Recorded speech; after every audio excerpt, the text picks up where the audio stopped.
પ્રભુ ઈસુના જીવંત અને પવિત્ર ત્રિએક નામમાં વાલા ભાઈઓ અને બહેનો, આપ સર્વને લોગોસ બાઇબલ સ્ટડી તરફથી હું પ્રેમી સલામ પાઠવું છું.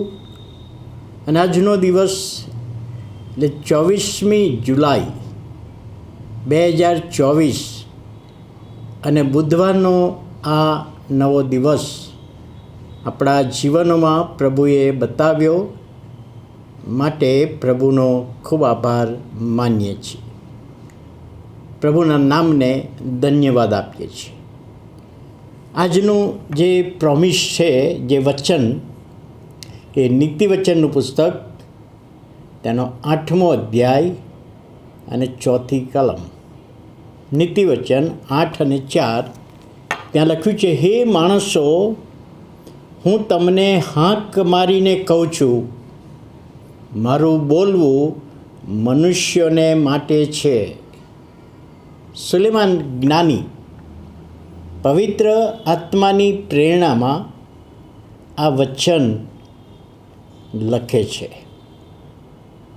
અને આ વચનમાં જે શબ્દો ઉપર આપણે ભાર મૂકવા માગીએ છીએ, મારું બોલવું, એ બે શબ્દો છે. એને આપણે કયા અર્થમાં સમજી શકાય? તો બાઇબલ અભ્યાસીઓના મત પ્રમાણે મારું બોલવું એ 3 રીતે સમજી શકાય. 3 અર્થ એના થાય છે. પહેલો અર્થ, મારું બોલવું એટલે મારું વચન, જે જીવંત વચન, પવિત્ર વચન, મનુષ્યોને માટે છે. જે વચન પ્રભુએ આપણને આપણી માતૃભાષામાં આપ્યું છે, એ વચનો આપણને પ્રભુ ઈસુ પર વિશ્વાસ કરવાને માટે આપેલા છે. તે મારું બોલવું એટલે મારા વચનો. આ પહેલો અર્થ છે કે મારા વચનો એ વ્યક્તિઓ, માણસો, ભાઈઓ કે બહેનો ઈસુ પર વિશ્વાસ કરીને તારણ પામે. યોહાનની લખેલી સુવાર્તા એનો 20મો અધ્યાય અને 30મી અને 31મી કલમમાં કહે છે કે ઈસુએ ઘણા બધા ચમત્કારો કર્યા છે, પણ ઈસુ એ દેવનો દીકરો છે એવો તમે વિશ્વાસ કરો માટે આટલી વાતો લખી છે. એટલે પ્રભુના જીવંત વચનોમાં જે કંઈ લખવામાં આવ્યું છે પવિત્ર આત્માની પ્રેરણા દ્વારા છે. અને વ્યક્તિઓ, માણસો ઈસુ પર વિશ્વાસ કરે, તારણ પામે, દેવના દીકરા તરીકે મારો પ્રભુને મારો તારનાર છે એવો સ્વીકાર કરે, એ માટે લખવામાં આવ્યું છે. જો આપણે પાઉલ પ્રેરિતના જે પત્રો છે એમાં 2 તિમોથી અને 3 અધ્યાય અને 16મી કલમ પ્રભુનું વચન કહે છે, ત્યાં આગળ જે ઈશ્વર પ્રેરિત છે. અને એ વચનો શા માટે આપવામાં આવે છે? કે બોધ આપવાને માટે, નિષેધ, અમુક બાબતો આપણા જીવનોને માટે મના કરવાને માટે, આ ના કરશો, એના માટે આપેલા છે. સુધારા માટે, આપણા જીવનની કંઈક ભૂલો છે તો આ પ્રભુના વચનો આપણને સુધારા પર લાવે છે. અને એના શિક્ષણને માટે આ વચનો આપવામાં આવે છે.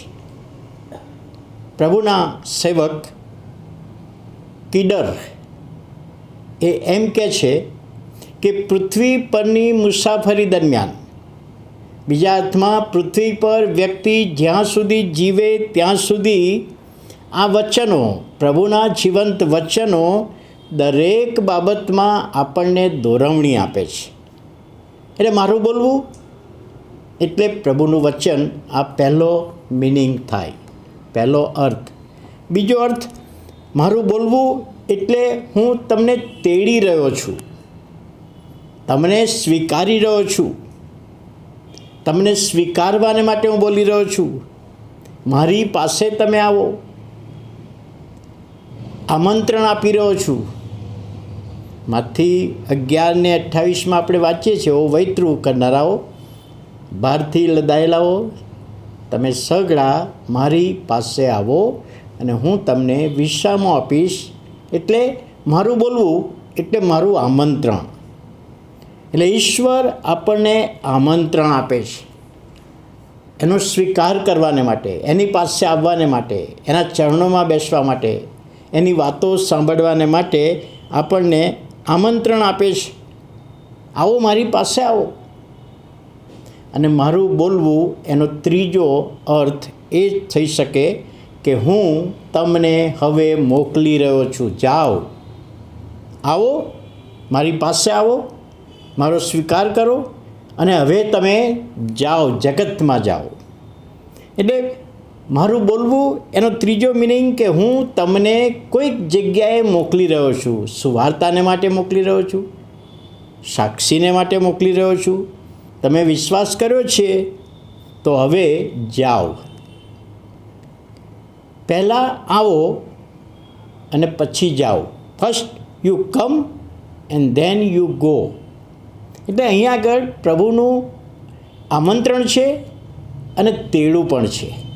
એટલે અહીંયા આગળ કહે છે કે માણસો, હું તમને હાંક મારીને કહું છું અને મારું બોલવું મનુષ્યોને માટે છે. ત્રણ રીતે પ્રભુ બોલ્યા છે આપણા તારણને માટે, વિશ્વાસ કરવાને માટે, બોલ્યા છે આમંત્રણને માટે, બોલ્યા છે આપણને જગતમાં સુવાર્તા અને સાક્ષીને માટે મોકલવા માટે.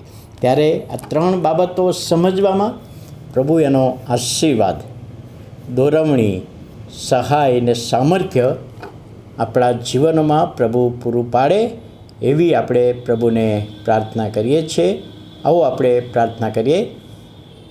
વાલા પ્રભુ, અમે તમારો આભાર માનીએ છીએ, તમારા નામને ધન્યવાદ આપીએ છીએ નવા દિવસની ભેટને માટે. અને નવા દિવસમાં તમારો આશીર્વાદ, તમારી દોરવણી, સહાયને સામર્થ્ય આપો. અને આજનું તમારું બોલવું અમારા જીવનોને માટે સર્વ રીતે આશીર્વાદિત બને એ અમારી વિનંતી અને પ્રાર્થના ઈસુ પ્રભુના નામમાં સાંભળો અને માન્ય કરો. આમેન.